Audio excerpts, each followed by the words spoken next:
Hola, bienvenidos a Mamá 411 Podcast, un espacio semanal en español que ofrece información, recursos y sugerencias para padres criando hijos multilingües y multiculturales, a cualquier edad y en cualquier parte del mundo.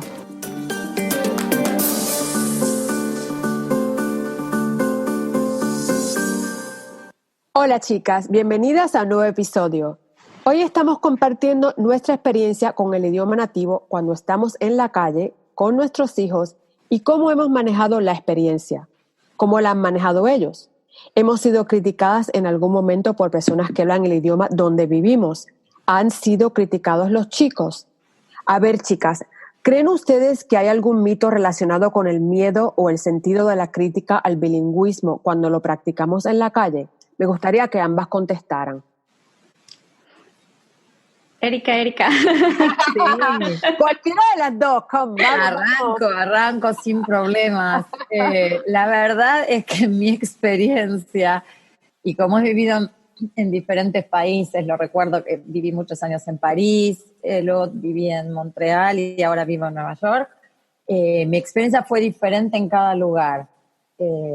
Al principio, porque creo que también un poco refleja el desarrollo del bilingüismo en los últimos años, ¿no?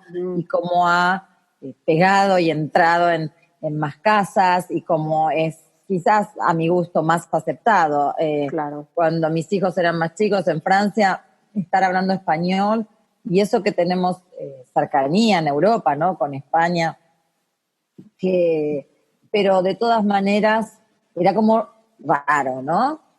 Yo no dejaba de hacerlo, por supuesto, cuando venían algunos amiguitos a jugar a casa y con las mamás, bueno, por supuesto que cambiaba y hablábamos en francés porque no quería poner incómodos a los demás a veces, sobre todo a los chicos más chicos que por ahí o sea, hay que hacer una explicación, pero eso es lo que muchas veces pensamos, porque los amigos de mis hijos en varios lugares y en diferentes edades se fueron acostumbrando a escucharme a mí hablar español con ellos y a ellos hablar español conmigo, ¿no? Como que también descubrieron a sus amigos, ¿no? Pasa esto.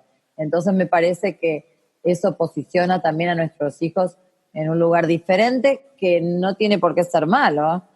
Por supuesto que es diferente y que a veces toma algunas críticas. No sé cómo le fue a Minerva en su experiencia. Sí, Minerva, me gustaría, tú vives en California y aquí hay mucha gente que habla español, pero me gustaría saber que compartieras si tuviste alguna experiencia en algún lugar, estabas en el parque, en un restaurante, donde sea, donde le estaba hablando al niño en español y recibiste miradas raras o alguien te criticó o lo que sea. Sí, bueno, yo creo que eso del miedo que tenemos y de las críticas sí viene mucho de la cultura en la que estamos en ese momento. Yo he vivido en diferentes partes. En el caso del tiempo que he estado en Estados Unidos, he estado en diferentes estados donde en realidad hay una comunidad hispana muy grande y es normal escuchar a gente hablar español. Pero he vivido en lugares donde en realidad casi no hay hispanos y no es normal escuchar hablar español, no es normal escuchar otro idioma, simplemente. Pero del tiempo que yo he estado, donde yo más me he sentido criticada por hablar otro idioma al entorno es justamente en México. Casualmente. Para mí, el tiempo que he vivido en México y que he estado haciendo la crianza bilingüe, que he estado pues en este tema de que mi hijo hable los dos idiomas, al estar en México nosotros hablamos inglés y yo recuerdo estar en el súper hablándole inglés a mi hijo y mi hijo contestándome todo en inglés y la gente me veía extraño y veía que susurraban entre ellos, cuchicheaban, nosotros decimos en México, como una crítica, ¿no? La verdad es que es algo incómodo, me parecía completamente incómodo que voltearan a verte y te vieran así como raro y hasta con la mirada esa barredora de arriba para abajo. Yo creo que es la parte donde más incómoda me he sentido hablando inglés, siendo el otro idioma del entorno. Y en Estados Unidos, a pesar de que he estado en diferentes estados, yo siempre he hablado español en Estados Unidos con mi hijo, sin ningún problema. La gente, pues hay mucha gente que habla español, al contrario, si hay algo que ellos entendieron y les causa gracia, a veces se ríen, como en señal de que yo también te entiendo, yo también sé español, o a veces hasta incluso se meten en la conversación, ¿no? Entonces, pero eso es en Estados Unidos. Para mí, el hecho de hablar en español en Estados Unidos, nunca he tenido ningún problema.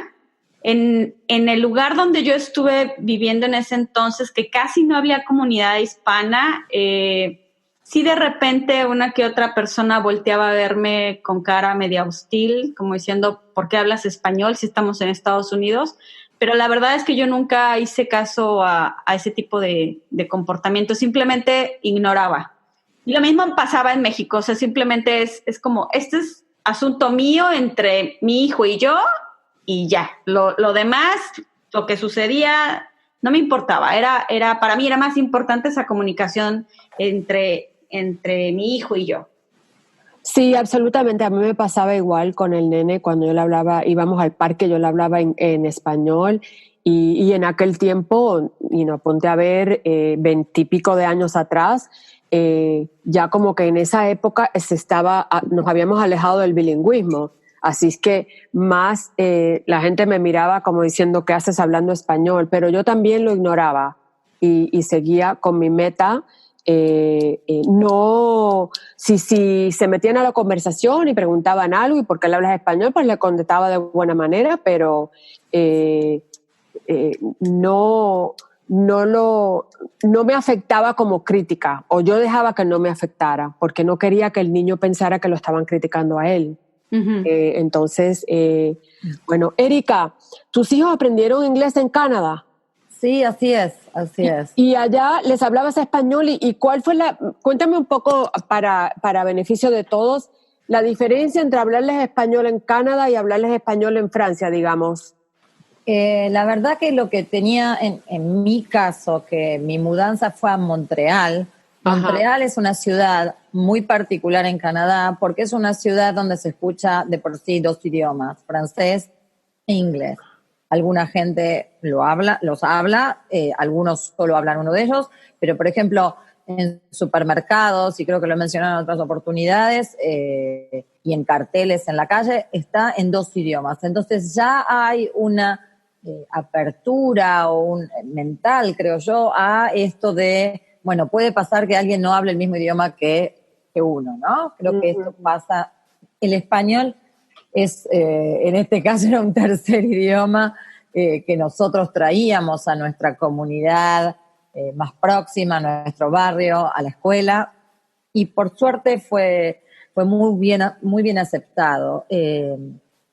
Me parece que la adaptación a veces cuando nos mudamos a otro país y tenemos miedo que nuestros hijos pierdan el español, entonces los ponemos como full en inglés. Hay momentos en los cuales vamos tomando decisiones que me parece que no tienen que ser decisiones a largo plazo necesariamente. Hay veces que en la primera etapa de la mudanza está muy bien que hagamos mucho hincapié en el nuevo idioma, sin dejar de hablar el español en casa, por ejemplo, y después ir matizando con la cantidad ¿no? Como de un idioma y de otro. Me parece que a veces tiene que ver con diferentes etapas, ¿no? Como todo, a veces es un proceso y a veces hay que ir viendo sobre la marcha y evaluando cuál es la mejor alternativa, porque que un chico se sienta incómodo en la calle o en la escuela porque los papás le hablan español tampoco es la idea. Va a generar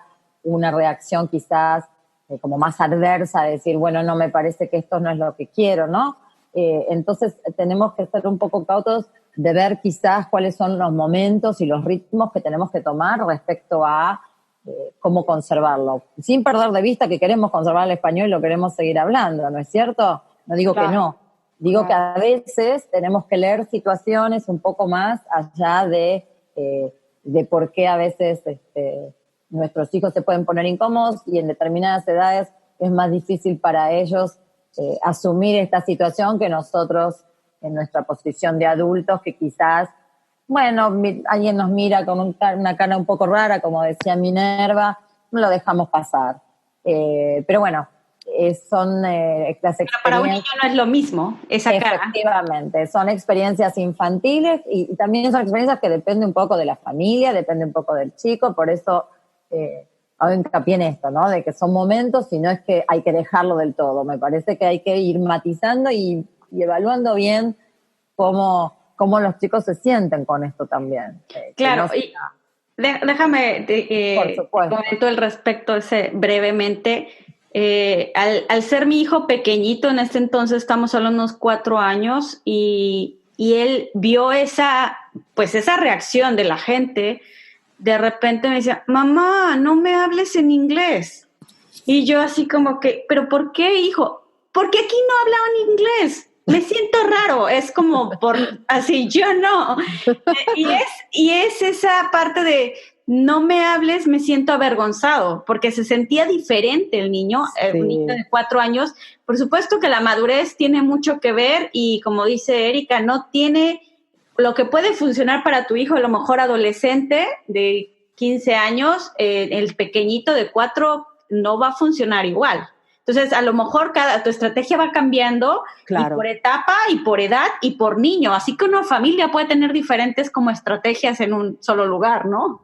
Tal cual. Sí, es así. Y eso me encanta lo que dicen de las etapas y que cada caso es diferente, porque realmente, como dices Minerva, la madurez del niño va a determinar qué estrategia vamos a usar, ¿no les parece? Claro. Sí, Uh-huh.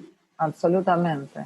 Sí. En su opinión, ¿cuál es el reto mayor cuando criamos niños bilingües o multilingües en otro país? Me gustaría que esa pregunta viene tanto al caso en nuestras diferentes redes, siempre aparece, y nuestras conversaciones con otras, con madres o padres que tenemos individuales. Así es que me gustaría que ambas compartieran su opinión. Bueno, esta vez yo voy a abrir con esa respuesta, y me causa mucha gracia el término de reto, porque así inicié yo con esto, como un reto, exactamente. Para mí mi mayor reto ha sido, yo digo, mis miedos, todo lo que yo traigo adentro en mi mente que está lidiando conflictuada con el tema de los idiomas, porque no soy una persona que le gusta aprender otros idiomas, me cuesta demasiado trabajo. Entonces, para mí fue un reto, es más un reto interno, y en el momento en que yo decido que no quiero que mi hijo vaya a sufrir o pasar este tipo de cosas, es cuando yo asumo eso como un reto, como un desafío para mí, el aprender un idioma, hablar el idioma y enseñar a mi hijo otro idioma. Y entonces el hecho de estar, ya sea en México, en Estados Unidos, en China, donde estés, en cualquier país del mundo, para mí mi reto ha sido más interno como persona, de decir, yo puedo y lo voy a lograr. O sea, ese ha sido más mi reto, Uh-huh. que en realidad lo que sucede al exterior, ¿no? Bueno, ahí va. A mí me parece que una de las primeras cosas que tenemos que hacer es ponernos de acuerdo con nuestra pareja. Absolutamente. Que a veces habla el mismo idioma que nosotros y a veces no.